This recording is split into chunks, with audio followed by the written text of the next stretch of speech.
Hello students, how are you. ਆਮ ਤੌਰ 'ਤੇ ਤੁਸੀਂ ਗੱਲਾਂ ਕਰਦੇ ਸੁਣਿਆ ਹੀ ਹੋਊਗਾ, ਅੱਜ ਮੌਸਮ ਬਹੁਤ ਸੁਹਾਵਣਾ, ਅੱਜ ਮੌਸਮ ਬਹੁਤ ਗੰਦਾ ਹੈ, ਮੌਸਮ ਬਹੁਤ ਸੋਹਣਾ ਹੈ। ਪਰ ਤੁਹਾਨੂੰ ਕੀ ਪਤਾ, ਮੌਸਮ ਅਤੇ ਜਲਵਾਯੂ ਇਹਨਾਂ ਵਿੱਚ ਕਾਫੀ ਫਰਕ ਹੁੰਦਾ।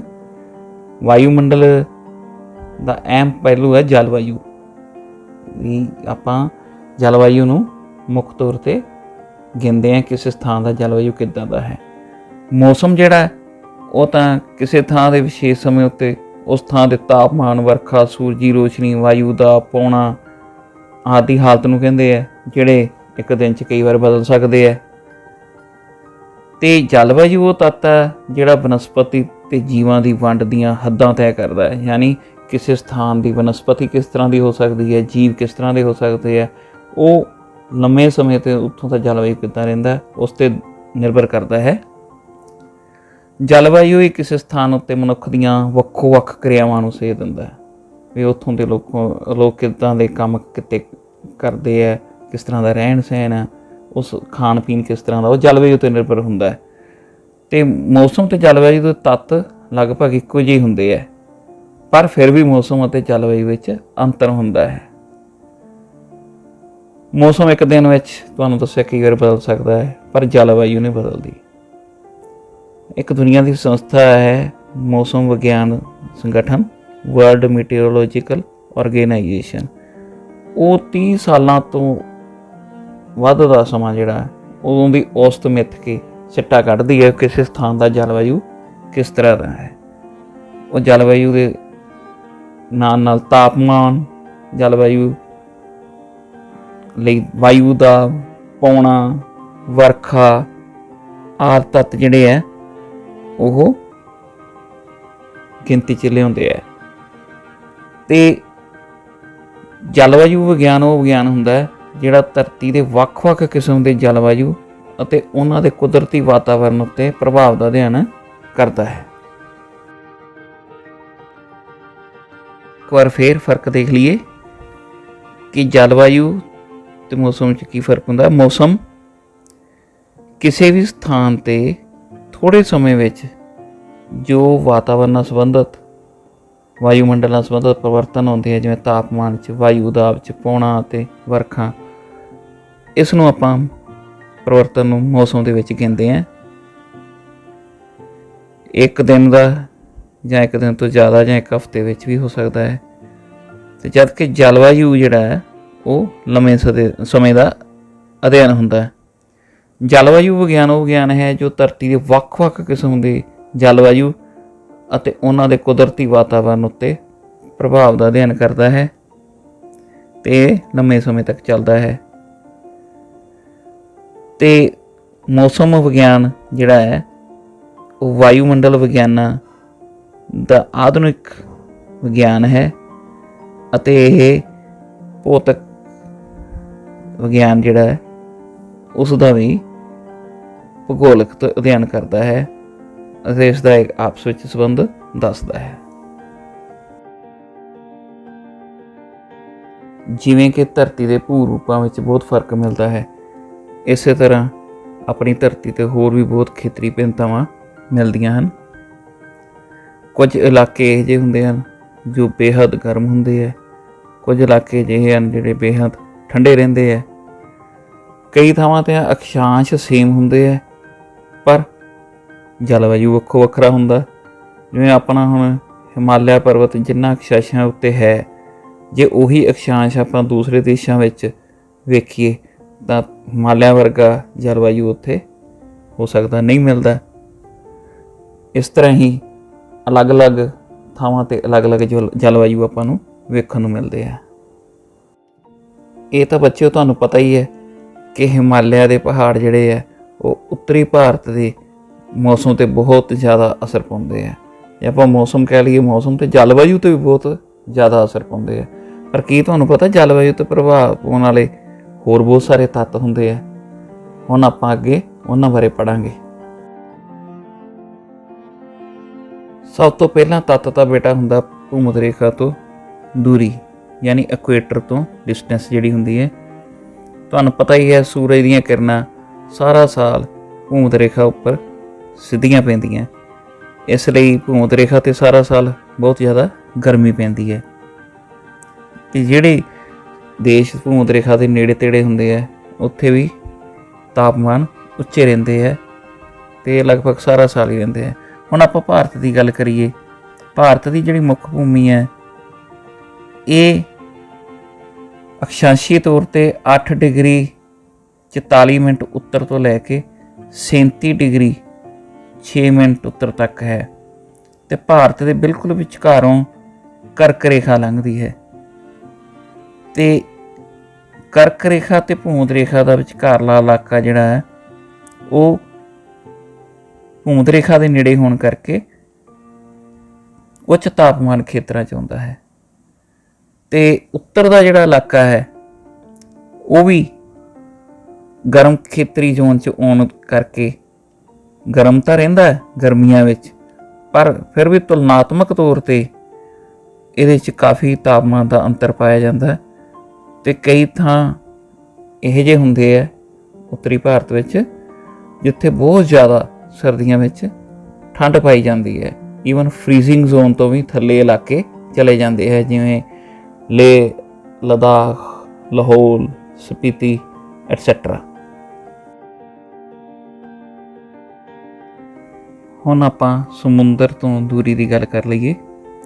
ਜਿਹੜੇ ਸਥਾਨ ਸਮੁੰਦਰ ਦੇ ਤਟਾਂ ਦੇ ਨੇੜੇ ਹੁੰਦੇ ਹੈ ਉੱਥੋਂ ਦਾ ਜਲਵਾਯੂ ਮੋਡਰੇਟ ਮੀਨਸ ਨਾ ਉੱਥੇ ਜ਼ਿਆਦਾ ਗਰਮੀ ਹੁੰਦੀ ਹੈ ਅਤੇ ਨਾ ਜ਼ਿਆਦਾ ਠੰਡ ਹੁੰਦੀ ਹੈ, ਅਤੇ ਤਾਪਮਾਨ ਲਗਭਗ ਬਰਾਬਰ ਜਿਹੇ ਰਹਿੰਦੇ ਹੈ, ਅਤੇ ਇਹਨਾਂ ਦੇ ਤਾਪਮਾਨਾਂ ਵਿੱਚ ਜ਼ਿਆਦਾ ਫਰਕ ਨਹੀਂ ਹੁੰਦਾ ਕਿਉਂਕਿ ਇਹਨਾਂ ਦੇ ਨੇੜੇ ਮਹਾਸਾਗਰ ਹੁੰਦੇ ਹੈ, ਤਟਾਂ ਦੇ ਨੇੜੇ ਸਾਗਰ ਜਾਂ ਮਹਾਸਾਗਰ ਹੁੰਦੇ ਹੈ। ਹੁਣ ਆਪਾਂ ਸੁਣਿਆ ਹੁੰਦਾ ਹੈ ਕਿ ਮੁੰਬਈ ਵਿੱਚ ਤਾਂ ਜਨਵਰੀ ਵਿੱਚ ਵੀ ਪੱਖੇ ਚੱਲਦੇ ਹੈ ਕਿਉਂਕਿ ਉੱਥੋਂ ਦਾ ਤਾਪਮਾਨ ਸਾਰਾ ਸਾਲ ਮੋਡਰੇਟ ਰਹਿੰਦਾ, ਵੀ ਨਾ ਜ਼ਿਆਦਾ ਗਰਮੀ ਹੁੰਦੀ ਹੈ ਅਤੇ ਨਾ ਜ਼ਿਆਦਾ ਸਰਦੀ ਹੁੰਦੀ ਹੈ, ਗਰਮੀ ਵੀ ਮੰਨੇ ਦੀ ਹੁੰਦੀ ਹੈ। ਸਮੁੰਦਰ ਦੇ ਨਾਲ ਲੱਗਦੇ ਇਲਾਕਿਆਂ ਵਿੱਚ ਗਰਮੀ ਉਦੋਂ ਜ਼ਿਆਦਾ ਮਹਿਸੂਸ ਹੁੰਦੀ ਹੈ ਜਦੋਂ ਹੁਮਸ ਹੁੰਦੀ ਹੈ। ਹੁਮਸ ਵਿੱਚ ਤੁਹਾਨੂੰ ਪਤਾ ਹੈ ਤਾਪਮਾਨ ਭਾਵੇਂ ਘੱਟ ਹੋਣ ਪਰ ਹਵਾ ਵਿੱਚ ਨਮੀ ਦੀ ਮਾਤਰਾ ਜ਼ਿਆਦਾ ਹੋਣ ਕਰਕੇ ਪਸੀਨਾ ਜ਼ਿਆਦਾ ਆਉਂਦਾ ਹੈ। ਅਤੇ ਇਸ ਦੇ ਉਲਟ ਹੁਣ ਆਪਾਂ ਅੰਮ੍ਰਿਤਸਰ ਦੀ ਗੱਲ ਕਰੀਏ, ਅੰਮ੍ਰਿਤਸਰ ਜਿਹੜਾ ਹੈ ਉਹ ਸਮੁੰਦਰ ਤੋਂ ਕਿਤੇ ਦੂਰ ਹੈ ਅਤੇ ਇੱਥੇ ਕਠੋਰ ਜਲਵਾਯੂ ਪਾਇਆ ਜਾਂਦਾ। ਕਹਿਣ ਦਾ ਭਾਵ ਜਦੋਂ ਸਰਦੀਆਂ ਹੁੰਦੀਆਂ ਉਦੋਂ ਇੱਥੇ ਮੈਦਾਨੀ ਇਲਾਕਿਆਂ ਦਾ ਸਭ ਤੋਂ ਘੱਟ ਤਾਪਮਾਨ ਵੀ ਪਾਇਆ ਜਾਂਦਾ, ਅਤੇ ਜਦੋਂ ਗਰਮੀ ਹੁੰਦੀ ਹੈ ਤਾਂ ਬਹੁਤ ਜ਼ਿਆਦਾ ਗਰਮੀ ਵੀ ਇੱਥੇ ਪਾਈ ਜਾਂਦੀ ਹੈ। ਇਹ ਤਾਪਮਾਨ ਮਾਪਿਆ ਕਿਵੇਂ ਜਾਂਦਾ ਹੈ? ਇਹ ਤਾਪਮਾਨ ਮਾਪਣ ਦੇ ਬੇਟੇ 2 ਦਰਜੇ ਹੁੰਦੇ ਹੈ ਜਿਨ੍ਹਾਂ ਨੂੰ ਆਪਾਂ ਸੈਲਸੀਅਸ ਜਾਂ ਸੈਂਟੀਗ੍ਰੇਡ ਕਹਿੰਦੇ ਹਾਂ, ਅਤੇ ਦੂਸਰਾ ਆਪਾਂ ਫਾਰਨਹਾਈਟ ਵੀ ਮਾਪਦੇ ਹਾਂ। ਫਾਰਨਹਾਈਟ ਵਿੱਚ ਜਿਹੜਾ ਤਾਪਮਾਨ ਆ ਉਹ ਆਪਣੇ ਸਰੀਰ ਦਾ 98.4 ਡਿਗਰੀ ਹੁੰਦਾ, ਅਤੇ ਸੈਂਟੀਗ੍ਰੇਡ 'ਚ ਆਪਣਾ ਸਰੀਰ ਦਾ ਤਾਪਮਾਨ 37 ਡਿਗਰੀ ਸੈਂਟੀਗ੍ਰੇਡ ਹੁੰਦਾ ਹੈ। ਹੁਣ ਇੱਕ ਹੋਰ ਦਿਲਚਸਪ ਫੈਕਟਰ ਦੀ ਗੱਲ ਕਰੀਏ ਜਿਸ ਨੂੰ ਆਪਾਂ ਸਮੁੰਦਰ ਤਲ ਤੋਂ ਉਚਾਈ ਕਹਿੰਦੇ ਹਾਂ। ਦਿਲਚਸਪ ਕਿਉਂ ਹੈ? ਕਿਉਂਕਿ ਆਪਾਂ ਨੂੰ ਇਹ ਧਰਤੀ 'ਤੇ ਵੇਖਣ ਨੂੰ ਮਿਲਦਾ ਕਿ ਜਦੋਂ ਆਪਾਂ ਉਚਾਈ ਵੱਲ ਜਾਂਦੇ ਹੁੰਦੇ ਹਾਂ ਤਾਂ ਹਵਾ ਦਾ ਤਾਪਮਾਨ ਜਿਹੜਾ ਘਟਦਾ ਜਾਂਦਾ। ਕਿਵੇਂ? ਤੁਸੀਂ ਇਹ ਦੇਖੋ ਵੀ 1000 ਮੀਟਰ ਤੋਂ ਬਾਅਦ 6.5 ਡਿਗਰੀ ਟੈਂਪਰੇਚਰ ਘੱਟ ਮਿਲੂਗਾ। ਯਾਨੀ ਹੁਣ ਮੈਂ ਇੱਥੋਂ 30 ਡਿਗਰੀ 'ਤੇ ਜੇ ਟੈਂਪਰੇਚਰ 'ਤੇ ਉੱਪਰ ਉੱਠ ਜਾ, ਧਰਤੀ 'ਤੇ 30 ਡਿਗਰੀ ਟੈਂਪਰੇਚਰ ਹੈ ਅਤੇ ਮੈਂ 1000 ਮੀਟਰ ਜਾਂ 1 ਕਿਲੋਮੀਟਰ ਉੱਪਰ ਚਲਾ ਜਾਵਾਂ ਤਾਂ ਤਾਪਮਾਨ ਹੋਊਗਾ 23.5 ਡਿਗਰੀ। ਹੁਣ ਦੂਜੇ ਸ਼ਬਦਾਂ 'ਚ ਕਹਿ ਲਈਏ 1 ਕਿਲੋਮੀਟਰ ਤਾਂ ਜਾਣ 'ਤੇ ਹਨ, ਅਤੇ 1 ਡਿਗਰੀ ਨੂੰ 165 ਮੀਟਰ ਲੱਗਦੇ ਹੈ। ਯਾਨੀ ਜਦੋਂ ਮੈਂ 165 ਮੀਟਰ ਉੱਪਰ ਗਿਆ ਸੀ ਤਾਂ ਤਾਪਮਾਨ 1 ਡਿਗਰੀ ਘਟ ਗਿਆ ਸੀ।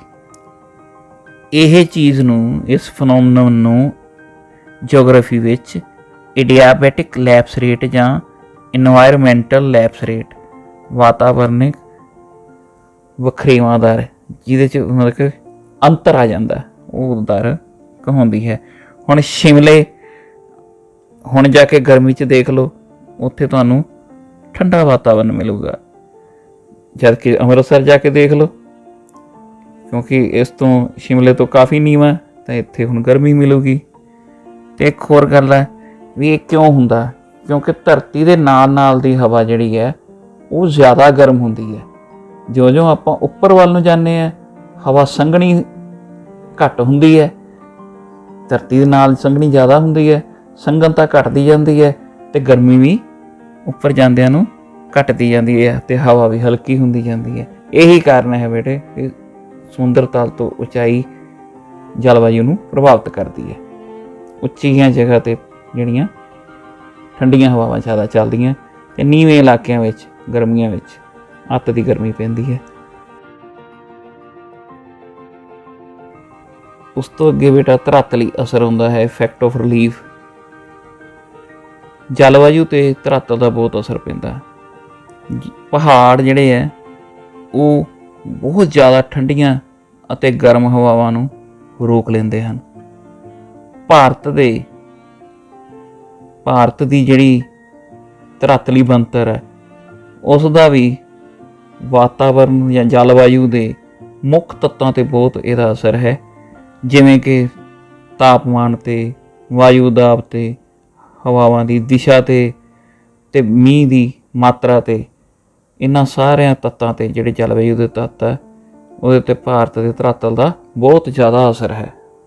ਆਪਣਾ ਮਹਾਨ ਹਿਮਾਲਿਆ ਜਿਹੜਾ ਉਹ ਮੱਧ ਏਸ਼ੀਆ ਅਤੇ ਸਾਈਬੇਰੀਆ ਦੀਆਂ ਖੁਸ਼ਕ ਅਤੇ ਠੰਡੀਆਂ ਹਵਾਵਾਂ ਨੂੰ ਰੋਕਦਾ ਹੈ, ਅਤੇ ਇਸੇ ਕਰਕੇ ਆਪਣਾ ਪਹਾੜਾਂ ਦਾ ਟੈਂਪਰੇਚਰ ਜਾਂ ਆਪਣਾ ਉੱਤਰੀ ਭਾਰਤ ਦਾ ਟੈਂਪਰੇਚਰ 5 ਤੋਂ 8 ਡਿਗਰੀ ਸੈਂਟੀਗ੍ਰੇਡ ਵੱਧ ਹੁੰਦਾ ਹੈ ਮੁਕਾਬਲੇ ਉੱਤਰੀ ਅਮਰੀਕਾ ਦੇ ਸੀਮ ਅਕਸ਼ਾਂਸ਼ਾਂ ਵਾਲੇ ਸਥਾਨਾਂ ਤੋਂ।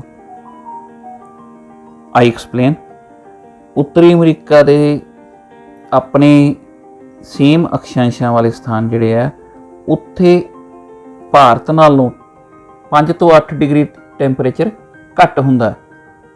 ਕਿਉਂਕਿ ਆਪਣੇ ਖੁਸ਼ਕ ਹਵਾਵਾਂ, ਠੰਡੀਆਂ ਹਵਾਵਾਂ ਰੋਕਣ ਲਈ ਹਿਮਾਲਿਆ ਪਰਬਤ ਹੈ।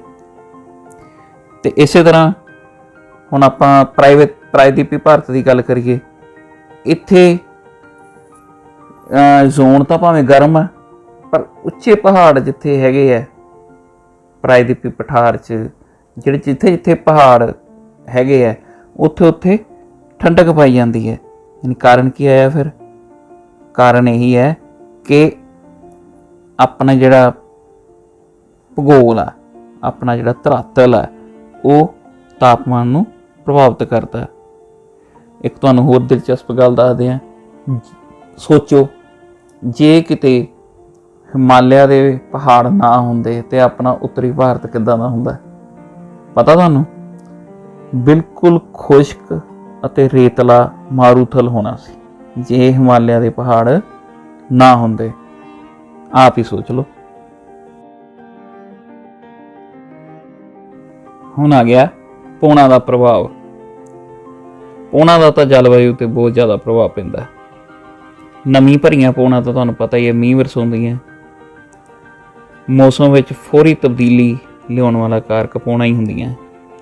ਮਾਨਸੂਨ ਪੌਣਾਂ ਦਾ ਭਾਰਤ ਦੀ ਜਲਵਾਯੂ 'ਤੇ ਬਹੁਤ ਪ੍ਰਭਾਵ ਹੈ।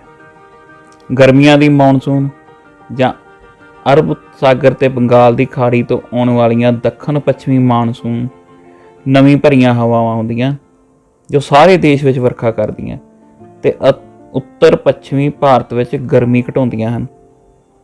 ਹੁਣ ਜਿਹੜਾ ਸਮਾਂ ਚੱਲ ਰਿਹਾ, ਮਾਨਸੂਨ ਦਾ ਹੀ ਸਮਾਂ ਚੱਲ ਰਿਹਾ। ਭਾਰਤ ਦੀ ਖੇਤੀ ਜਿਹੜੀ ਹੈ ਕਾਫੀ ਹੱਦ ਤੱਕ ਮਾਨਸੂਨ ਉੱਤੇ ਨਿਰਭਰ ਹੈ। ਇਸੇ ਕਰਕੇ ਤਾਂ ਭਾਰਤੀ ਬਜਟ ਨੂੰ ਮਾਨਸੂਨ ਦਾ ਜੂਆ ਕਿਹਾ ਜਾਂਦਾ ਹੈ। ਉਸ ਤੋਂ ਅੱਗੇ ਵਾਰੀ ਹੈ ਬੇਟੇ ਜੈਟ ਸਟਰੀਮ ਦੀ। ਜੈਟ ਸਟਰੀਮ ਭਾਰਤੀ ਭੂ ਭਾਗ ਦੇ ਬਹੁਤ ਉੱਪਰ, ਯਾਨੀ ਹੈ ਤਾਂ ਸਾਰੀ ਧਰਤੀ 'ਤੇ ਹੁੰਦਾ, पर आप भारत की गल करते हैं ना, बहुत उपर हवावां का एक तंत्र है जिहड़ा कि बहुत ज़्यादा असर पाउंदा भारत की जलवायु ते किहड़े-किहड़े तरीक़े नाल असर पाउंदा, इस दी हुण आपां गल करांगे। जैट स्ट्रीम नूं आपां दो हिस्सिਆਂ 'ਚ वंडदे हैं। पहले आपां जिक्र करांगे हुण पश्चिमी जैट स्ट्रीम का। ये सर्दियों में खास तौर पर अपने उप उष्णी खेत्र में चलती है। दो हिस्सों हिमालय दी पहाड़ी श्रृंखला इन्हां नूं वंड दिंदियां। जिहड़ी उत्तरी ब्रांच है जैट स्ट्रीम की, वो इस अवरोधक के किनारे के नाल वगदी है, जिन्हों आपां हिमालय दी श्रृंखला कहने हैं। तो जिहड़ी दक्षिणी ब्रांच है वो पूर्व वाल दक्षिण वाल पूर्व वाले पासे हिमालय जिहड़ी श्रृंखला वो तो वगदी है। तो इहदा अक्षांश 25 डिग्री के लगभग हुंदा है। मौसम विग्यानी मानते हैं कि ये जिहड़ी ब्रांच है ये सर्दियों के मौसम पर बहुत ज़्यादा असर पाउंदी है। भारत में जिहड़ा सर्दियों का मौसम है इस ते बहुत ज़्यादा इसदा असर पैंदा है। ये जिहड़ी जैट स्ट्रीम है ये भूमध सागरी खेत्र जिहड़े आ उन्हां दियां पश्चिमी गड़बड़ियां नूं भारत विच लिआउण लई बहुत जिम्मेवार हुंदी है। ते भारती उप महाद्वीप विच सर्दियों विच जिहड़ा मींह पैंदा है जां गर्मियां विच जिहड़े तूफान हनेरियां जिवें हुण आ के चुके है, ये आउंदे है उत्तर पश्चिमी मैदानां विच जां किते किते भारी बर्फबारी पैंदी है पहाड़ी खेतरां विच, वो इन्हां गड़बड़ियां करके ही हुंदे है। ते जिहड़ियां गड़बड़ियां दा जिम्मेवार पश्चिमी जैट स्ट्रीम हुंदी है। इन्हां दे आउण तो बाद ही आम तौर ते फिर ठंडियां हवावां चलदियां जिहड़ियां कि सारे उत्तरी मैदानां विच ठंडक दा एहसास कराउंदियां। हुण इन्हां हवावां दा ही उल्ट रूप इन्हां नूं आपां पूर्वी जैट स्ट्रीम कह दिंदे हैं। तुसीं वेखदे ही हो गर्मियां विच जिवें सूरज दीयां किरणां शिफ्ट हो के करक रेखा वल वधणियां शुरू हुंदियां, तिब्बत दी पठार गर्म हो जाती है। तो इस दे नाल ही ये जिहड़ी जैट स्ट्रीम है इहदी भी शिफ्ट होनी शुरू हो जाती है। ये पश्चिम वाले पासे तो हुण उत्तर वाले पासे नूं चलनियां शुरू हो जांदियां क्योंकि तिब्बत का पठार गर्म हो जाता है। ये 15 डिग्री उत्तरी अक्षांश के नेड़े तेड़े उत्थे चलदियां ते प्रायद्वीपी पठार ते उपर दी लंघदियां है।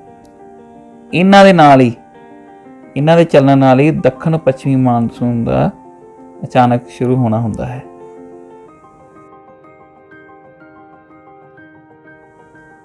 जलवायु का मनुखी जीवन पर बहुत ज़्यादा असर है। तुसीं वेख्या हो हर पक्ष, चाहे अपना भोजन, चाहे कपड़े है, मकानां दी बनतर, सेहत, काम करन दे वसीले, ढंग तरीके सब जलवायु ते निर्भर करते हैं। ठंडी जलवायु वाले देशों का खाण पीन गर्म चीज़ों की वरतों ज़्यादा करते हैं ना, चाह कॉफ़ी गर्म भोजन। गर्म जलवायु वाले देशों में लस्सी शरबत बर्फ जी तो नहीं कराया। ठंडे देशों में गर्म कपड़िया की वरतों होंदी है, कोटियां स्वैटर जैकट कोट, रात को रजाई लेने कंबल लेने हीटर चलाए जाते हैं। तो इदा ही हुण गर्म जलवायु खेत्रों में खुले मकाना च रहना चंगा लगता है, हवादार जगह चंगी लगती है, पखे चलते हैं, कूलर चलते हैं, AC चलते हैं। पहाड़ी इलाकों में मकाना दी छत्तां ढालदार होंदियां। गर्म देशों में गन्ना कपाह चावल पटसन और चाह की फसल होंदी है। ठंडी जलवायु में सेब बदाम चैरी वर्गे फल उगते हैं। गर्म और नमी वाली जलवायु वाले देशों में बीमारियां बहुत होंदियां जिवें हैजा बुखार पेट के रोग अखां दी बीमारियां और चमड़ी के रोग, तो लोगों की सेहत जल्दी बिगड़ जाती है।